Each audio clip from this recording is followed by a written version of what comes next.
David was a man who lived a quiet life in a small town.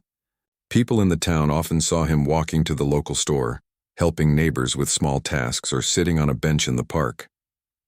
He was not the type of man who liked attention, but there was one thing about him that always stood out. On the left side of his coat he wore a medal. It was not shiny anymore because years had passed, but it still carried a special meaning. It was a medal of service given to him during the years when he wore a uniform and served his country. The medal was not just an object for David. It was a memory. It reminded him of days when he worked with other men and women who stood beside him during difficult times. It reminded him of the long hours, the challenges, and the sacrifices.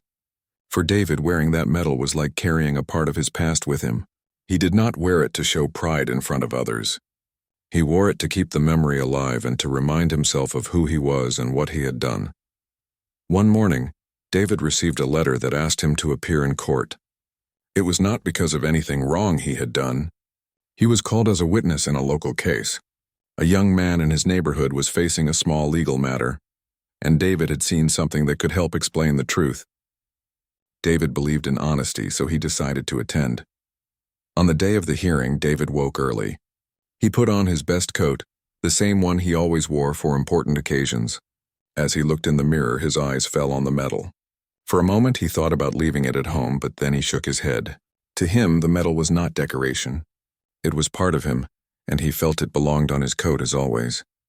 When he reached the courthouse, people noticed him. Some smiled politely. Others gave him a respectful nod. Many in the town knew who he was, and they respected him for his past service. Inside the courtroom, the air was serious. Lawyers arranged their papers, the clerk prepared the files, and the people waited for the judge to arrive. David took his seat, calm and patient. When the judge entered, the whole room stood, and then everyone sat down again. The judge was a man known for his strictness. He believed in rules and order, and he did not like anything that seemed out of place. As his eyes moved across the courtroom, they stopped on David. The judge noticed the medal shining on his coat. His face changed and the room grew tense. When it was David's turn to step forward, he stood tall. The clerk asked him to state his name, and he did so clearly. But before any questions were asked, the judge leaned forward and spoke in a firm voice. "Remove that medal," he said. "This is a courtroom. We will not allow personal displays here." The words echoed in the room. People looked at each other, surprised. David blinked in confusion. No one had ever told him to remove the medal before. To him, it was not a show. It was part of who he was. He lifted his hand and gently touched it, feeling the cool metal against his fingers. He did not speak right away. The judge repeated himself louder this time. "Take it off now." David felt his face turn warm.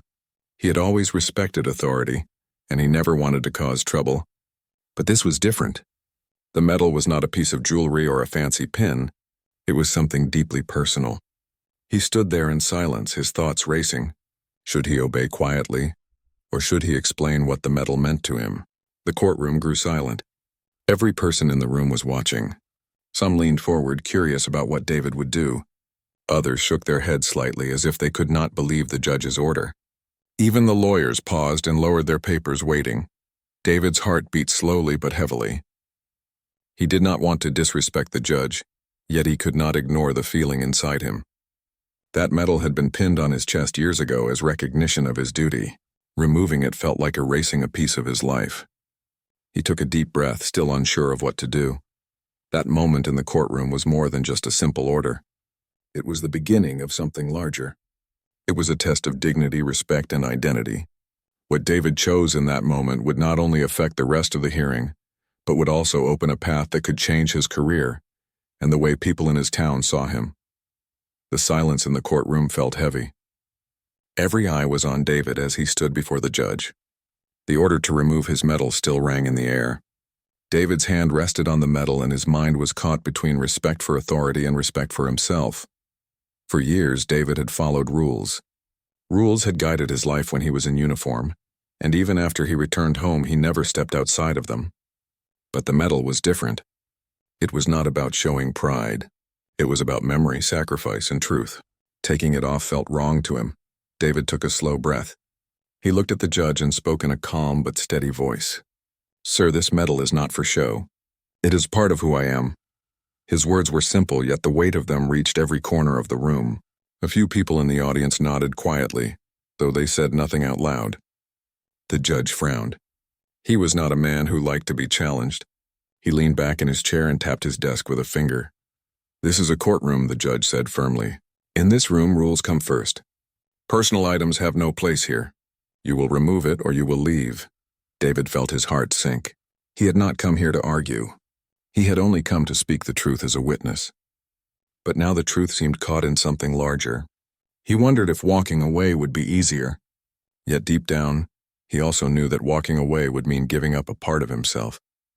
The lawyer who had called David as a witness cleared his throat softly. "Your Honor," he said, "may I remind the court that Mr. David is here to testify. His medal is not disturbing the order of this court." The judge looked at the lawyer sharply. "Order is order," he replied. His voice was cold. David stood in silence. He thought about the years he had spent in service, following instructions without question. He thought about his friends who never returned home. The medal was for them as much as it was for him. To remove it felt like forgetting them. Finally, David made his choice. He looked at the judge again, his eyes calm, though his heart was heavy. "With respect, sir," he said softly, "I cannot take it off." A soft gasp ran through the room. Some people looked shocked that he would stand against the judge, while others looked proud. The judge's face grew stern. He signaled to the clerk and said, "Then he will not speak in this court. Let the record show he has refused." David's chance to testify was taken away in that moment. The clerk wrote it down, and the lawyer sighed with disappointment. The young man who had needed David's words looked troubled. But David himself stood tall, even though his place as a witness was gone. When he left the courtroom, the hallway outside was quiet. A few people whispered as he passed. Some shook their heads, but others looked at him with respect. David did not feel proud or ashamed. He only felt tired. Outside the courthouse, the fresh air touched his face. He sat on a bench nearby, staring at the medal on his coat. For years, it had been a quiet symbol, something only he thought about. Now it had become something that others judged. As he sat there, a man from the courtroom approached him. It was one of the townspeople, a shopkeeper David had seen many times before. The man smiled kindly and said, "You did the right thing. That medal is yours. Nobody should tell you to hide it." David gave a small nod, but he did not reply right away. His mind was still filled with the judge's voice and the sound of the courtroom silence.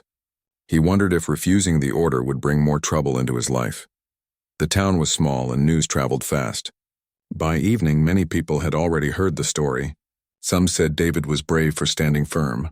Others whispered that he had been wrong to go against the judge. Opinions were divided and whispers grew louder with each passing hour. David stayed home that night, sitting quietly in his chair.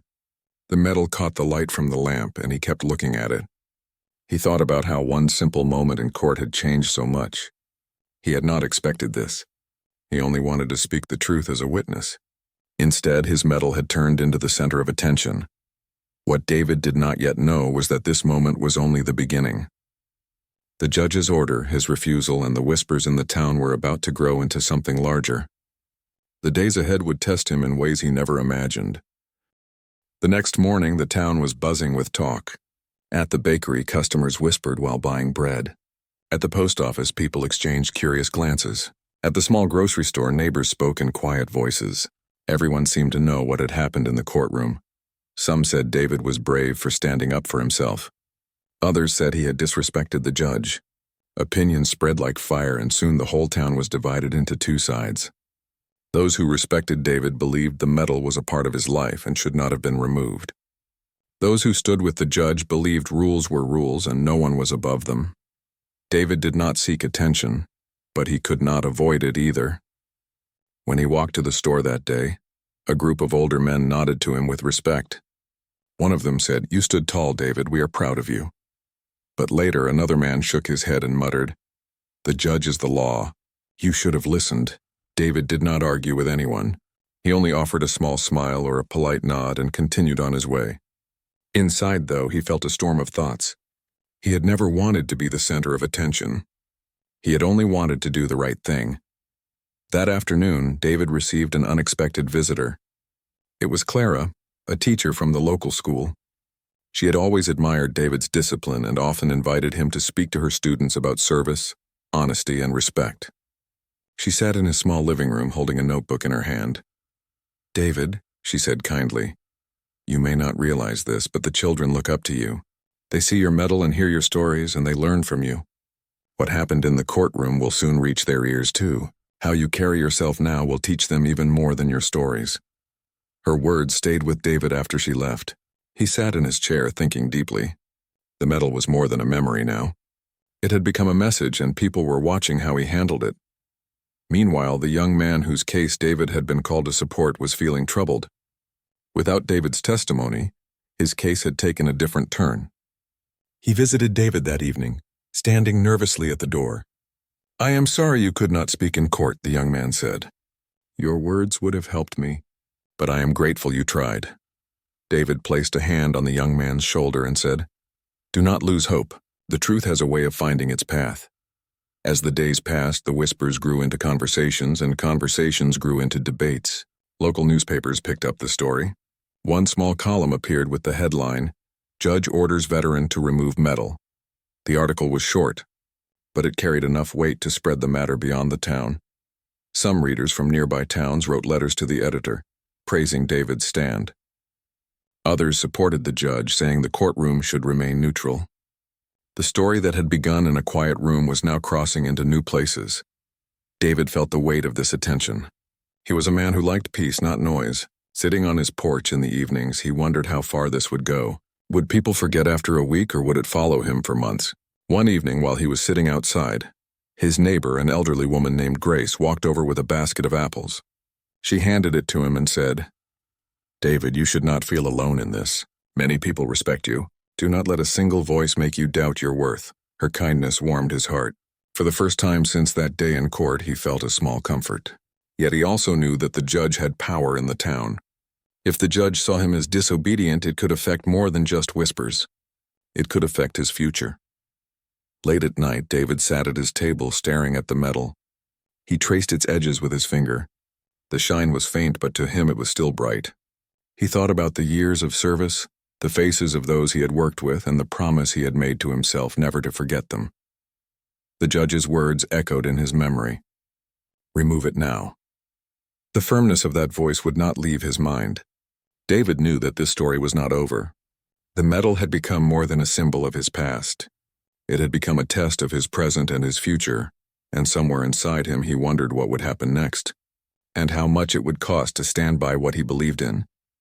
The courthouse stood tall in the center of town, and though it was built of stone and wood, the real weight inside it came from the judge.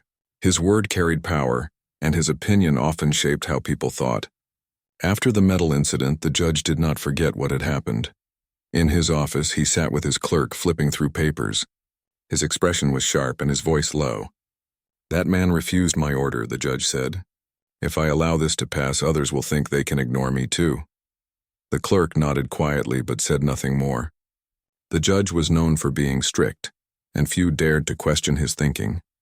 Meanwhile, David carried on with his simple life, but the shadow of the courtroom moment followed him. At the market, two women whispered as he walked by. At the post office, a man gave him a long stare. Not all the looks were unfriendly, but they reminded him that people had not forgotten. One morning, David received a letter. It was from the courthouse. The letter asked him to appear again, not as a witness, but for a formal questioning about his behavior. David sat at his table, holding the letter with steady hands. His face did not show fear, but inside he felt uneasy. He thought back to Clara's words, reminding him that young students looked up to him. He thought of Grace's kindness, and of the shopkeeper who told him he had done the right thing. Yet he also thought of the judge's stern face and the power he carried. When the day arrived, David returned to the courthouse. The hallways were quiet, but he could feel the eyes of others as he walked. Some nodded in silent respect. Others turned away. He stepped into the judge's office, where the clerk stood ready with papers. The judge looked up at David with a firm expression. "You are ordered to remove your medal," he began. "You refused. Do you understand what that means?" David spoke in a calm voice. "I understand, sir. But the medal is not a decoration to me. It is part of my life, and I cannot set it aside." The judge narrowed his eyes. This is not about your past. This is about rules. A courtroom must remain free of personal symbols. David did not argue. He stood tall, listening. He had faced strict voices before in his life, and he knew that sometimes silence was the strongest reply. The judge leaned forward. You must understand that actions have consequences. A man who refuses a direct order shows a lack of respect for authority. Do you think others should see that as acceptable? David took a deep breath. His voice was steady when he answered. Respect is not about removing what you believe in. I respect this court, but I also respect my service and those who stood with me. If I hide that, I would lose respect for myself. For a moment, the room was silent. The clerk's pen stopped moving. Even the judge paused as if he did not expect such an answer. Finally, the judge spoke again, his tone sharp. Then you leave me no choice. This matter will be noted officially. Your name will carry this refusal, and those who work with you will be told. David left the office quietly. Outside, the sun was bright, but his heart felt heavy. He knew what the judge meant. His career in the town, the small roles he still played as a mentor and advisor, could now be damaged. People would hear about the official note. Some might turn away from him. That evening, David sat on his porch staring at the street. Children ran by, laughing while neighbors walked home from work. Life in the town moved on as always, but David felt the ground shifting beneath him. Clara visited again, bringing a small bag of books. She saw the tired look in his eyes and asked, "What happened?" David explained the meeting with the judge.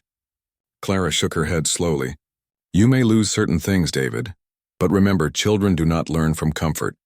They learn from courage. What you are facing now is also teaching them." Her words gave him strength, but he still wondered what would come next. The judge had made his position clear, and the shadow of that office now stretched far beyond the courthouse. The medal still rested on his coat, shining faintly in the evening light. David touched it gently, knowing the days ahead would not be easy. The news of David's meeting with the judge did not stay quiet for long. Within 2 days, the story spread across the town like wind carrying dry leaves. At the small cafe, people discussed it over tea. At the school gate, parents exchanged opinions while waiting for their children.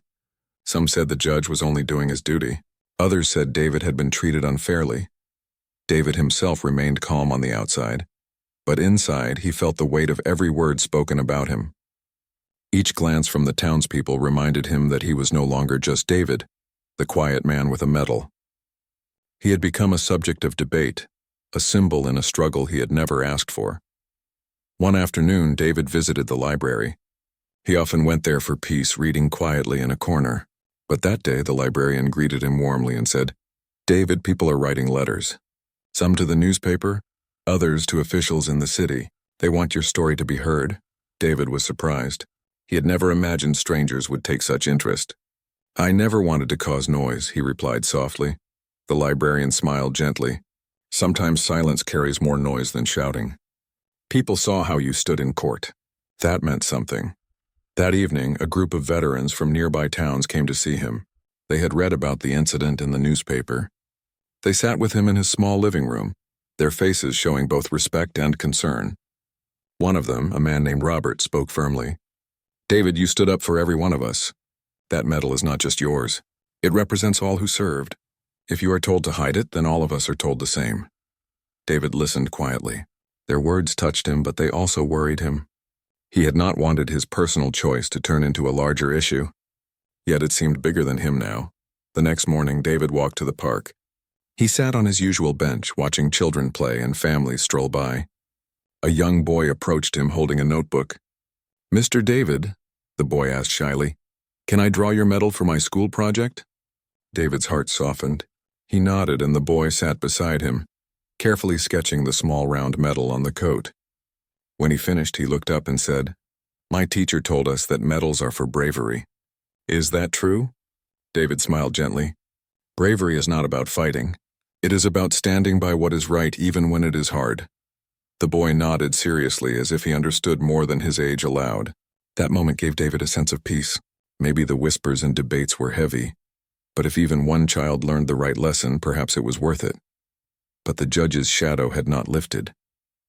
The courthouse released a notice to the town office stating that David's refusal, would be remembered as an act against order. The notice reached employers, schools, and even community groups. Slowly, David began to feel the effect. A small job he had been promised at the local office was withdrawn. An invitation to speak at the school was delayed without explanation. It was clear that the judge's words were working like invisible strings, pulling opportunities away from him. One evening, Clara came to visit again. She saw the worry in his eyes and asked, "Are they closing doors on you?" David nodded. "It seems so. The medal remains, but the paths around me are closing." Clara placed her hand on the table firmly. "Then you must find a new path. If doors close, you walk through the open ones. People believe in you, David. Do not let a shadow take away your light." Her words gave him strength once more, though his heart still carried doubt. As the week ended, a letter arrived from a larger city. It was from a group that supported veterans. They had read about his story and wanted to meet him. The letter said they believed his stand was not just about one man, but about the dignity of all who carried medals of service. David read the letter carefully. For the first time since the courtroom incident, he felt that his struggle might turn into something greater, something that could not be silenced by a single voice, not even a judge's. He folded the letter neatly and placed it beside his medal. The two symbols together reminded him that the turning point had arrived. The days ahead would not only test him, but might also change the way others looked at respect, service, and honor. The letter from the city sat on David's table like a new light in a dark room. He read it more than once, making sure each word was clear. The group that wrote it introduced themselves as an association that supported veterans and honored their stories. They invited David to meet them, saying his experience was not only important for him but for many others who wore medals with pride. David felt mixed emotions. On one hand, the letter brought hope. It showed him that people beyond his small town cared about what had happened. On the other hand, he was not a man who liked attention. The thought of traveling to the city and standing in front of strangers filled him with unease. That evening, he sat on his porch with the letter in his hand. Grace, his elderly neighbor, walked by and noticed him reading. "Another letter, David?" she asked kindly. "Yes," he replied. "This one comes from the city. They want me to meet them, to speak about what happened." Grace smiled softly. "Then you must go. Sometimes our stories are not only for ourselves. They are for others who cannot speak. If they see you stand, they will feel stronger too." Her words stayed with him through the night. He placed the letter beside his medal as if the two belonged together. The next morning, Clara came to visit. David showed her the letter. She read it carefully and looked at him with bright eyes. "This is your chance, David. You always told my students that courage is quiet strength. Now you have to show it again, not just here, but in a place where many can see." David sighed. "I never wanted to be in the middle of attention. I only wanted to wear my medal in peace." Clara nodded. "But sometimes peace comes after we walk through noise. If you do not go, the judge's shadow will remain heavy. If you go, you may bring light not only for yourself but for others too." With her encouragement, David decided he would travel to the city. He prepared a small bag with a few clothes, a notebook, and his medal safely pinned on his coat. The morning of his journey, a few townspeople gathered at the bus station. Some came to wish him well, while others only stood at a distance, still unsure of their opinion. As the bus rolled out of the town, David looked out of the window. Fields stretched wide and the sky was clear. He thought about the years of his service, the courtroom incident, and the days of whispers that followed. He realized that his story was now much larger than his quiet town. When he arrived in the city, the streets felt louder and faster than what he was used to. Tall buildings stood in place of trees and cars filled the roads. He carried his bag firmly and followed the directions given in the letter until he reached a modest office with a sign that read, Veterans Association Hall. Inside, he was greeted warmly by men and women of different ages. Some wore their own medals, while others carried photographs of family members who had served. One of them, a woman named Helen, shook his hand and said, "David, your story reached us through the newspaper. You stood when others might have stayed silent. That is why we invited you here." David listened as they explained their purpose. They wanted him to share his experience not only for themselves but also for a wider audience. They believed his story could inspire others and bring attention to the importance of respecting medals and the people who wore them. That evening, they arranged a small gathering. David sat in front of a group of veterans and supporters. He felt nervous at first, but when he began to speak, his voice grew steady. He told them about the courtroom, the judge's order, and the choice he made to keep his medal on. He spoke about the silence, the whispers in his town, and the shadow that followed him. The room was quiet as he spoke, and when he finished, people stood and applauded. Some had tears in their eyes. A man in the front row said, "David, you did not only protect your medal, you protected all of us who believe in what it stands for." David felt humbled. He did not feel like a hero. He only felt like a man who had stayed true to himself. But in that moment, he understood what Clara and Grace had told him. His story was no longer just his own. When he returned to his room that night, he placed his medal gently on the table. The light from the window touched it, making it shine brighter than before. David knew that his journey was far from over, but he also knew that the letter from the city had changed everything. It had opened a door that the judge's shadow could not close. The days following David's visit to the city brought unexpected news. Letters and phone calls began arriving at his small home, many from people he had never met. Some were veterans who had worn similar medals. Others were citizens who had read about his stand in the newspaper. All of them shared the same message. They respected his courage. David sat at his table one morning reading the letters. One letter, from a teacher in a nearby town, wrote about how her students had been inspired by his story. Another letter came from a veteran association, offering to support him if the judge attempted to interfere with his work or reputation. David felt a quiet warmth. He had not expected this kind of support. Despite the growing encouragement, the shadow of the judge still loomed over him.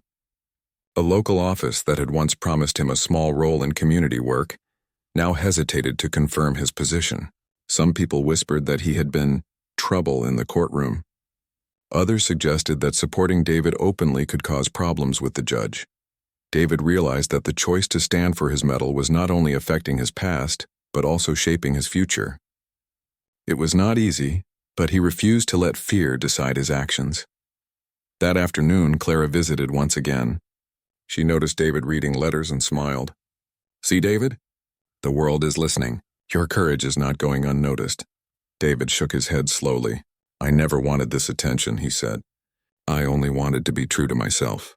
But now it feels like everything I do is being watched." Clara nodded. "That is the reality of standing for what is right. But remember, people are watching because they need examples. They need to see that a man can remain true even when it is hard." David thought about her words carefully. He looked at his medal lying on the table. Its metal surface was no longer dull. It seemed to shine brighter than ever. To him, it symbolized more than just past service. It now represented integrity, courage, and hope for others. A week later, the letters turned into visits. A few veterans traveled from nearby towns to meet David in person. They sat with him in his small living room, sharing stories of their own experiences. Some spoke about medals they had earned but rarely wore, and how David's stand reminded them of their value. Others spoke about the importance of keeping traditions alive, and how small acts of courage could inspire entire communities. David listened quietly, feeling humbled. He had never imagined that his simple act of keeping a medal on his coat could have such a ripple effect. The room was filled with quiet respect, and the weight of their admiration pressed on him gently, not heavily.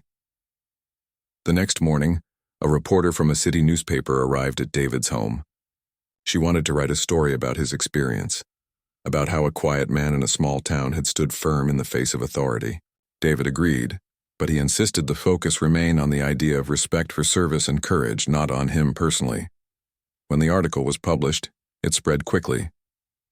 The headline read, "Veterans' Quiet Courage Inspires Many." The story reached far beyond the city.